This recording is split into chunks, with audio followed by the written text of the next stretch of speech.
வணக்கம் நேயர்களே. அக்ஷய திருதியை முன்னிட்டு ஒரே நாளில் கிட்டத்தட்ட 14,000 கோடி ரூபாய்க்கு தமிழகத்தில் தங்கம் விற்பனையாக இருக்கிறது. கிட்டத்தட்ட 26 டன் தங்கம் விற்பனையாக இருக்கிறது. கடந்த ஆண்டை விட இந்த ஆண்டு 20 விழுக்காடு அதிகமாக தங்கம் விற்பனையாக இருக்கு தமிழகத்தில். இப்படி ஒரே நாளில் 3 முறை விலை உயர்ந்தாலும் கூட தங்கத்தின் மீது மக்களுக்கு மோகம் அதிகரிக்க என்ன காரணம்? வரக்கூடிய காலங்களில் தங்கத்தினுடைய விலை எப்படி இருக்கும் உள்ளிட்ட பல விடயங்களை பற்றி நாம் பேச போகின்றோம். இதை பற்றி பேச நம்மோடு இணைகிறார் தங்க நகை மற்றும் வைர வியாபாரிகள் சங்கத்தினுடைய பொதுச் செயலாளர் திரு லவ்குரு சாந்தகுமார் அவர்கள். அவர் நிகழ்ச்சியில் வரவேற்று பல கேள்விகள் இதை பற்றி அவரிடம் முன்வைக்கலாம். சார் வணக்கம்.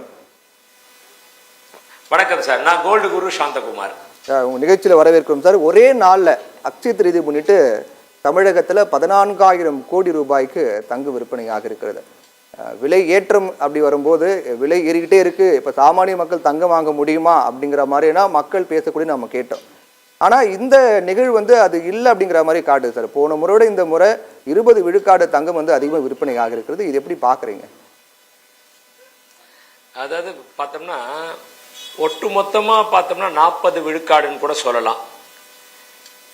இது ஒரு ஆச்சரியமான விஷயம். எதனால அப்படின்னு பார்த்தோம்னா 20% விலை உயர்ந்திருக்கு. 20% இப்போ சேல்ஸ் இம்ப்ரூவ் ஆயிருக்கு. அதாவது அமௌண்ட்ல பார்த்தோம்னா கடந்த முறை 10,000 11,000 கோடி ரூபாய் மதிப்புள்ள வியாபாரம் வர்த்தகம் நடந்துச்சு. அன்னைக்கு ஒரு கிராம் 5,662 ரூபாய் இருந்தது. ஆனால் இப்போ பார்த்தீங்கன்னா 20% விலை உயர்ந்து இன்னைக்கு 6,770 ரூபாய் நேற்றுக்கு அட்சய திருதி அன்னைக்கு மட்டும் வந்திருக்கு. அதுவே ஒரு 20% உயர்ந்துச்சு.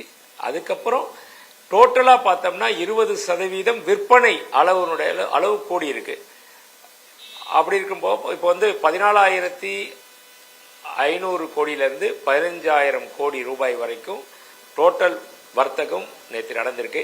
இது நீங்கள் கேட்டீங்க சாமானிய மக்கள் எப்படி வாங்குறாங்க எப்படி இந்த அப்படின்னாங்க. கிடையாதுங்க. மக்கள்கிட்ட பணம் இருந்தால் பணமும் இருக்குது, நம்பிக்கையும் இருக்குது. அதை விட முக்கியமாக தன்னுடைய வருமானம் சேஃபாக இருக்கணும், தன்னுடைய முதலீடு சேஃபாக இருக்கணும் அப்படின்றதுனால அவங்க இதில் இன்வெஸ்ட் பண்ண ஆரம்பிச்சிருக்காங்க. நான் ஏற்கனவே பல முறை சொல்லியிருக்கேன், ஒவ்வொரு வருடமே அக்ஷய திருதியைக்கு அடுத்த அக்ஷய திருதியை வரும் போது பார்த்தீங்கன்னா ஒரு 5%, 8%, 10% அந்த அளவுக்கு விலை உயர்ந்துகிட்டே இருந்திருக்கு. அப்படி இருக்கும் பட்சத்தில் போன அக்ஷய திருதிக்கும் இப்பயும் மட்டுமே 20%. இது அடுத்த முறை பார்த்தோம்னா கண்டிப்பா இன்னும் ஒரு 10% விலை உயர்றதுக்கு உண்டான வாய்ப்புகள் தான் இருக்குங்க. நீங்க எதிர்பார்த்தீங்களா சார்? இப்போ தங்கத்தோட ரேட்டு பார்த்தீங்கன்னா கிட்டத்தட்ட 50,000 தாண்டி இருக்கு, விலை ரொம்ப அதிகமா இருக்கு, மக்கள் வாங்குவாங்களா அப்படின்னு நீங்க இந்த அளவுக்கு நீங்க 14,000 கோடி வியாபாரம் போகுன்னு எதிர்பார்த்தீங்களா? கண்டிப்பா எதிர்பார்த்தோம். காரணம் என்னன்னா, ஒரு உண்மையிலேயே சொல்ல போனா 2 மாசமா வியாபாரமே இல்லாம கொஞ்சம் எல்லா வியாபாரிகளுமே கொஞ்சம் கஷ்டப்பட்டு இருந்தாங்க. காரணம் என்னன்னா, இந்த கோட் ஆஃப் கண்டக்ட் எல்லாம் ஒரே நாள்ல முடிச்சிட்டீங்க. அப்படி நான் சொல்ல முடியாது, ஒரே நாள் முடியாது. பட் அதெல்லாமே எதிர்பார்த்த ஒண்ணு. பிளஸ் விலை உயர்ந்ததுமே ஒரு சின்ன அச்சம் மனசுக்குள்ள இருந்தது. எப்படி இருக்க போகுதோ அப்படின்ற ஒரு பயம். என்னைக்குமே ஒரு பயம் இருந்தால் தான் ஒரு மனுஷன் ஈஸியாக எளிதில் வெற்றி அடைய முடியும். அது மாதிரி இந்த ஒரு வெற்றியாக நாங்கள் நினைக்கிறோம். இப்போ ஒரே நாளில் 3 முறை, ஒரு நாளில் வழக்கமாக 2 முறை காலை மாலை என 2 முறை விலை உயர்வு இருக்கும் வழக்கமான நிகழ்வு. ஆனால் அக்ஷய திருதி முன்னிட்டு ஒரே நாளில் 3 முறை விலை மாற்றம் ஏற்பட்டிருக்கு, உயர்ந்திருக்குது. என்ன காரணம்? 3 முறை விலை மாற்றம் ஏற்பட காரணம் என்ன? காரணம் என்னன்னு பார்த்தோம்னா, இப்போ இன்டர்நேஷனல் மார்க்கெட்டில் கோல்டு ரேட் ஃபிக்ஸ் பண்ணுறாங்க. அப்படி இருக்கும் பட்சத்தில் எப்பயுமே 2 முறை ரேட் ஃபிக்ஸ் ஆகும். இந்த முறை என்ன, காலையில் அதிகாலையில் 6:33 அக்ஷய திருதி தொடங்கிடுச்சு. அப்படின்றப்போ எல்லா நகை கடைக்காரர்களுமே 5:30 மணி 6 மணிக்கே கடையை திறக்க ஆரம்பிச்சிட்டாங்க. அப்போ பார்க்குறப்போ ப்ரீவியஸ் டே க்ளோசிங் ரேட் என்னவோ அதை தான் ஃபிக்ஸ் பண்ணுவோம் அடுத்த நாள். ஆனால் ப்ரீவியஸ் டேவே சேஞ்சஸ் ஆகிட்டு அந்த விலை கொஞ்சம் உயர்ந்து காணப்பட்டுச்சு இன்டர்நேஷ்னல் மார்க்கெட்டில். அதனால தான் முதல் கட்டமான ரேட் ஒரு 7:30 மணி 8 மணிக்கு ஃபர்ஸ்ட் ரேட் வந்தது, விலை உயர்ந்து காணப்பட்டுச்சு. அதை ஃபிக்ஸ் பண்ணோம். அதுக்கப்புறம் ஆஸ் யூஷுவல் 10:30 மணிக்கு ஒரு ரேட் வரும். இந்த ரேட்டு எப்பயுமே அதிகப்படியான மாற்றம் இல்லை, ₹1 ₹2 தான் வித்தியாசம் இருக்கு அப்படின்னா சேஞ்சஸ் பண்ண மாட்டாங்க. இதே ஒரு ₹10 ₹20 கிராமுக்கு ஜாஸ்தி ஆயிடுச்சு இல்லை கம்மியாயிடுச்சு அப்படின்னா செகண்ட் ரேட், ஒரு நாளைக்கு பிற்பகல் ரேட்டுன்னு ஒன்று வரும். நேற்றுக்கு எல்லா இடத்துலையுமே ரேட்டு உயர்ந்துக்கிட்டே போனனால காலையில் அதிகாலை ரேட்டு ஒன்று வந்துச்சு, காலை ரேட்டு ஒன்று வந்துச்சு, பிற்பகல் ரேட்டு ஒன்று வந்துச்சு. இதுதான் காரணம். இப்போ அக்ஷய திருதி அப்படிங்கிறது மக்களுடைய ஒரு நம்பிக்கை. இந்த நாளில் நகை வாங்கினா அது இன்னும் அதிக நகை வந்து நம்ம குடும்பத்தில் வந்து சேரும் அப்படிங்கிறது மக்களுடைய ஒரு நம்பிக்கை. அந்த நம்பிக்கையை 3 முறை விலையேற்றம் செய்து, எப்படி இருந்தாலும் நீ நகை நிறைய வாங்குவாங்கன்னு தெரிஞ்சுக்கிட்டு 3 முறை விலையேற்றம் செய்து அந்த நம்பிக்கையை பணமாக்க பார்க்கணும் அப்படிங்கிறது சரியா சார்? சாமானிய மக்கள் என்னடா இன்னைக்கு நகை வாங்கலாம்னு நினைச்சோம், ஆனால் இன்னைக்கு 3 முறை விலையேற்றம் பண்ணியிருக்காங்களே, விலை உயர்ந்திருக்குது அப்படின்னு யோசிக்க மாட்டாங்களா? இல்லை, நீங்கள் சொல்கிறத பார்த்தா நகைக்கடைக்காரங்களாம் சேர்ந்து பேசி வச்சுக்கிட்டு விலை ஏற்றுன மாதிரி சொல்கிறீங்க.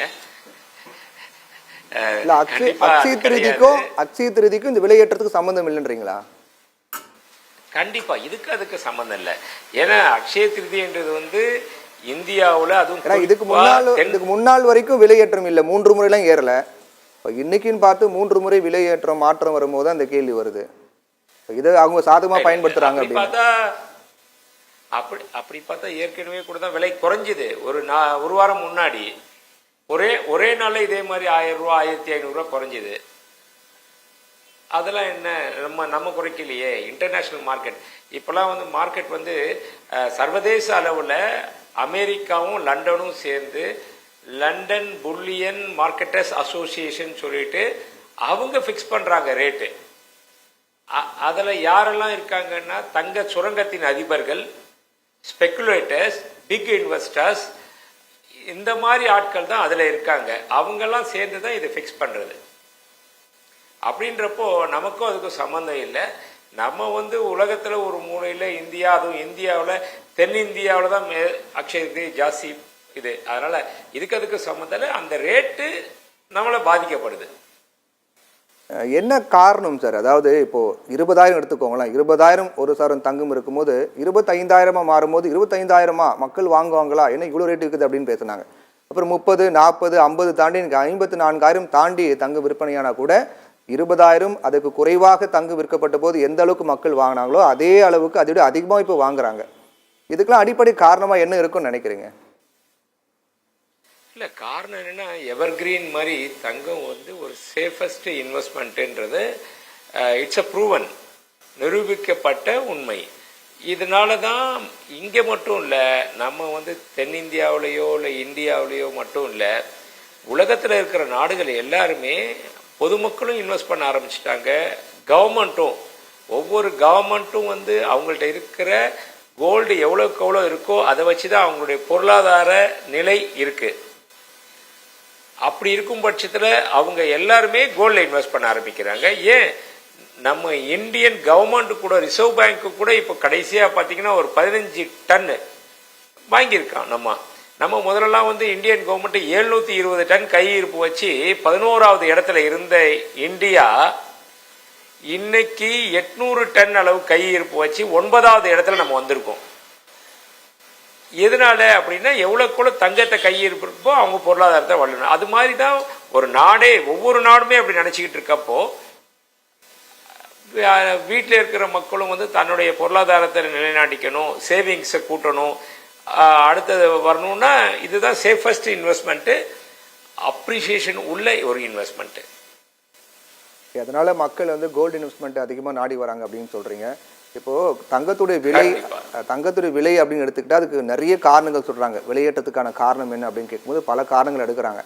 அதில் முக்கியமாக சொல்லக்கூடிய காரணம் வந்து மற்ற நாடுகளை காட்டிலும் இந்தியாவில் தங்கத்தினுடைய புழக்கம், தங்கத்தின் மீதான மக்கள் கொண்ட மோகம் அதிகம். ஆனால் இப்போ இருக்கக்கூடிய சூழ்நிலையில் இந்தியாவை போன்று மற்ற நாடுகள், அதாவது தங்கத்தின் மீது அதிக மோகம் கொள்ளாத நாடுகள்லாம் கூட இன்னைக்கு தங்கத்தின் மீதான முதலீடு அதிகப்படுத்தியிருக்காங்க. மற்ற நாடுகளும் கூட இந்தியாவுக்கு ஈக்குவலாக தங்கத்தை வாங்கக்கூடிய அளவுக்கு வந்துட்டாங்க மக்கள்லாம். தங்கத்தின் மீது மோகம் அந்த மக்களுக்கு இப்போ அதிகமாக இருக்குது. அதனால தான் தங்கத்தின் விலை அதிகரிக்குது அப்படின்னு சொல்கிறாங்க. அது உண்மையாக தருது? உண்மைதான். ஏன்னா தங்கத்தின் மீது மோகம்ன்றது வந்து இந்தியர்களுக்கு அதிகம். ஆனால் அதே டைமில் பார்த்தீங்கன்னா சைனீஸ்லாம் வந்து ஜாஸ்தி நம்மள மாதிரி தங்கத்தை அணிகலன்லாம் போட மாட்டாங்க. இப்போ இந்தியர்கள் But வந்து அவங்களுமே தங்கத்தை ஆபரணமா பார்க்குறாங்க, மற்ற நாடுகளை சேர்ந்தவங்க தங்கத்தை வந்து இன்வெஸ்ட்மெண்ட்டாக பார்க்குற பிஸ்னஸாக பார்க்குறாங்கன்றீங்க. இன்வெஸ்ட்மெண்ட்டாக பார்க்குறேன். Yes, correct, 100% correct. இது மட்டும் இல்லை, ஒவ்வொரு மற்ற நாடுகளும் கூட என்ன மாதிரினா, இப்போ சைனா எடுத்துக்கங்க, அந்த பீப்புள் எல்லாருமே, யூஎஸ்ல இருக்கவங்க, யூகேல இருக்கவங்க, இவங்க எல்லாரும் கூட அவங்க என்ன பண்ணுறாங்க, ஆட்டோமேட்டிக்காக பொருளாக போடாமல் கோல்டாக வாங்கி வைக்கிறாங்க. அது ஒரு சேஃபஸ்ட் இன்வெஸ்ட்மெண்ட். ஏன்னா ரியல் எஸ்டேட் டவுன் ஆகிடுச்சு, ஷேர் மார்க்கெட் வீக்காக இருக்குது, ஃபினான்ஸு நிதி நிலைமை சரியில்லை. இந்த மாதிரிலாம் சூழ்நிலை வர்றப்போ சேஃபஸ்ட் இன்வெஸ்ட்மெண்ட் கோல்டுன்னு சொல்லிட்டு இதில் இன்வெஸ்ட் பண்ண ஆரம்பிக்கிறாங்க. அதுதான் விஷயம். இப்போ இப்படியே போனால் அது முடிவு என்ன சார்? இப்போது மற்ற நாட்டை சேர்ந்த மக்கள் தங்கத்தின் மீது கவனத்தை திருப்பாத வரைக்கும் நமக்கு விலை ஓரளவுக்கான இருந்தது, சாமானிய மக்கள் வாங்கக்கூடிய அளவில் தங்கம் இருந்தது. ஆனால் மற்ற நாட்டு மக்களுடைய கவனம் தங்கத்தின் மீது திரும்பிய பிறகு இப்போது இங்கே ரேட் ஏறிச்சு. அவங்களுக்கும் நம்மளுக்கும் கம்பேர் பண்ணும்போது அவங்களுடைய பொருளாதாரம் நம்ம பொருளாதாரம்லாம் ரொம்ப ஏற்றத்தாழ்வுகள் நிறைய இருக்குது. அப்படின்னும் போது தங்கம் 50,000 அப்படியே கடந்துட்டு போயிட்டே இருந்தா அதோட முடிவு தான் என்ன சார்? எப்படி தான் இதோட முடிவு தான் என்ன, எப்படி இருக்கும்? இது வந்து முடிவே இல்லாத ஒரு தொடக்கம் அப்படின்னு தான் சொல்லலாம். இது ஒரு தொடக்கம்னு கூட வச்சுக்கோங்களேன். எப்பயுமே ஏன்னா ஒரு முடிவு வந்து இதனோட நிற்கணும் அப்படின்னா முடியவே முடியாது. அப்போ 1 லட்சம் கூட வரது வாய்ப்பு இருக்கா சார்? ஒரு சரண் 1 லட்சம் கண்டிப்பா வாய்ப்பு இருக்கு. 100%. இந்த வருட கடைசியிலேயே பாத்தீங்கன்னா ஒரு சவரன் ஒண்ணு 60,000 தாண்டும். அது இந்த வருட கடைசி நினைச்சது இந்த ஆண்டு 2024 டிசம்பருக்குள்ள 60,000 தாண்டும் வாய்ப்பு இருக்கு கண்டிப்பா. அப்ப 2025க்குள்ள 1 லட்சம் வந்துடும். இல்ல 20, அதாவது இன்னையில இருந்து ஒரு 4 வருஷம் 5 வருஷத்துல டபுள் ஆயிடும். இப்ப 54,000ன்றது 1 லட்சம் ரூபாய் ஈஸியா அடைஞ்சிடும் அடுத்த ஒரு 4 வருடத்திலேயே. இப்போ வேற எதுல போட்டா இந்த மாதிரி டபுள் ஆகும் சொல்லுங்க பாக்க? வேற எதுலையுமே இந்த அளவுக்கு ஷார்டஸ்ட் டைம்ல ஒரு இந்த அளவுக்கு ரிட்டர்ன்ஸ் கிடைக்காது. ஆனா இதுல தங்கத்துல கிடைக்குது. அப்படின்றப்போ எல்லாருமே ஒட்டுமொத்த உலகமே இதுல என்டர் ஆகியிருக்கு. பெரிய பெரிய முதலீட்டாளர்கள் அவங்க எல்லாருடைய பார்வை தங்கத்து பக்கம் திரும்பி இருக்கு. இனி இருக்க இருக்க தங்க சுரங்கத்திலையும் பாத்தீங்கன்னா அடுத்த ஒரு 8 வருஷத்துக்கு உண்டான தங்கம் மட்டும்தான் உள்ள இருக்கு. அதுக்கப்புறம் வேணும்னா அதுக்கு வந்து தேவைப்படும் செலவினங்கள் ஜாஸ்தி. இந்த செலவினங்கள் ஆக ஆக ஆக ஆட்டோமேட்டிக்கா ரேட்டும் கூடிக்கிட்டே இருக்கும். சார், இன்னைக்கு வைரம் அப்படிங்கிறது நடுத்தர மக்கள்லாம் அரிதாக பார்க்கக்கூடிய ஒரு உலோகமாக இருக்குது. வைரம் அப்படிங்கிறது அரிதாக பார்க்கக்கூடிய ஒரு கல்லாக இருக்குது, விலை உயர்ந்த ஒரு நகையாக இருக்குது. அப்படிப்பட்ட நடுத்தர மக்களுக்கு தங்கம் அப்படிங்கிறது வைரத்துக்கு மாற்றாக இருக்குது. இப்போ தங்கமும் கிட்டத்தட்ட வைரமுடைய ரேஞ்சுக்கு அதோட ரேட்டுக்கு போயிடுச்சு அப்படின்னா அதுக்கு மாற்றாக வேறு ஏதாவது வருமா? அது எப்படி இருக்கும் சார்? அப்போ அந்த சூழ்நிலை எப்படி இருக்கும்? கண்டிப்பா தங்கம் வந்து வைரத்துக்கு மாற்றுன்னு சொல்ல முடியாது. ஏன்னா இல்ல வைரம் வாங்க முடியாத தங்கம் மக்களுக்கு தங்கம் அப்படிங்கிறது இல்ல இல்ல இல்ல அது வேற இது வேற. ஏன்னா இன்னமும் வந்து தங்கம் ஏன் இந்த அளவுக்கு உயர்ந்திருக்கு, விலை வைரத்தோட கம்மியா இருந்தாலும் கூட தங்கத்தோட பயன்பாடு ஜாஸ்தி இருக்கு. இன்னைக்கு திடீர்னு வைரத்தை வச்சுட்டு நீங்க போய் காசாக்க முடியாது. நீங்க பேங்க்ல போய் அதை பிளட்ஜ் பண்ணி காசு வாங்க முடியாது, ஒரு மார்வாடிக்கல்ல போய் பிளட்ஜ் பண்ணி காசு வாங்க முடியாது. ஆனா தங்கத்தை உங்கள்கிட்ட 50 லட்சம் ரூபாய்க்கு தங்கம் இருந்தா கூட உடனே பிளட்ஜ் பண்ணலாம், உடனே விற்கலாம், எது வேணா பண்ணலாம், ஈஸியா கேஷ் ஆக்கலாம். அது மட்டும் இல்லாம தங்கத்துக்கு மாற்றான உலோகம் இதுவரைக்கும் கண்டுபிடிக்கப்படலை. அதனாலதான் அது தங்கத்துக்கு வந்து எப்பயுமே எவர் கிரீனா இருந்துகிட்டே இருக்கே தவிர வேற ஒண்ணுமே இல்லை. அதுல வந்து நெருப்புல போட்டாலும் சரி, தண்ணியில இது பண்ணாலும் சரி, அதனுடைய தன்மையும் மாறாது, அதனுடைய குணமும் மாறாது. இந்த அளவுக்கு எத்தனை 1000 பல லட்சம் வருஷம் இருந்தாலும் அப்படியே இருந்துகிட்டே இருக்கும்.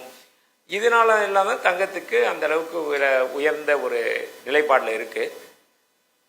இப்போ வைரத்துக்கு கூட பாத்தீங்கன்னா செயற்கை வைரம்னு ஒண்ணு வந்துருச்சு, சிவிடின்னு சொல்லுவோம்.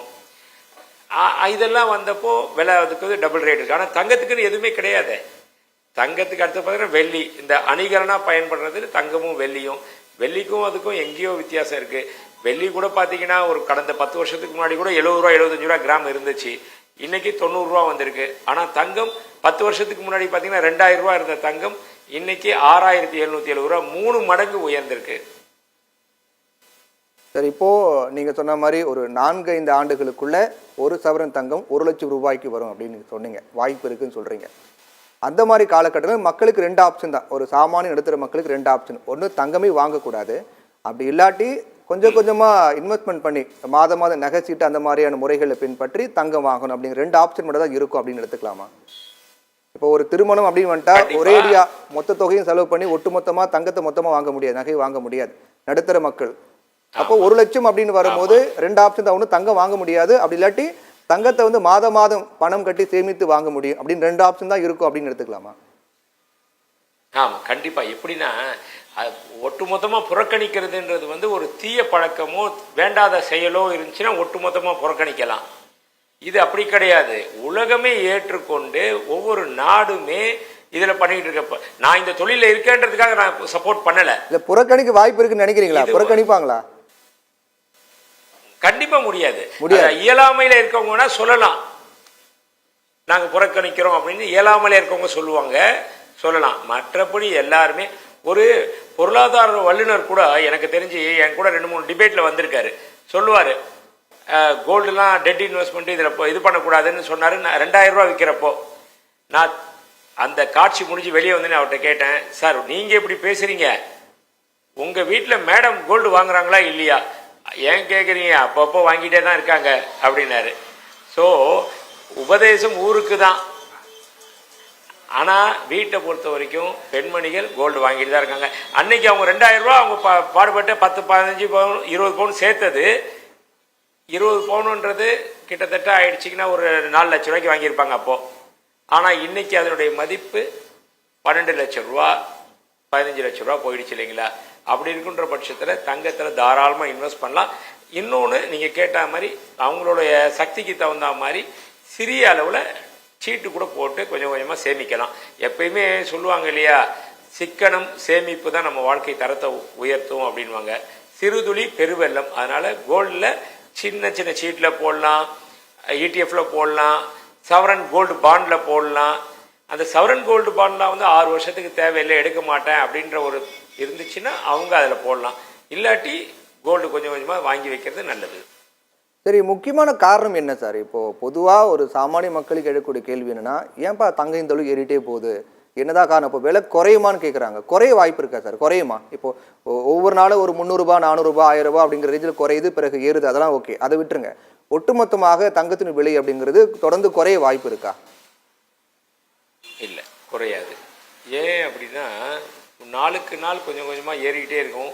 ஒரு 1000 ரூபாய் ஏறிச்சு ஒரு கிராமுக்கு அப்படின்னா ஒரு 200 ரூபாய் 250 ரூபா குறையும்.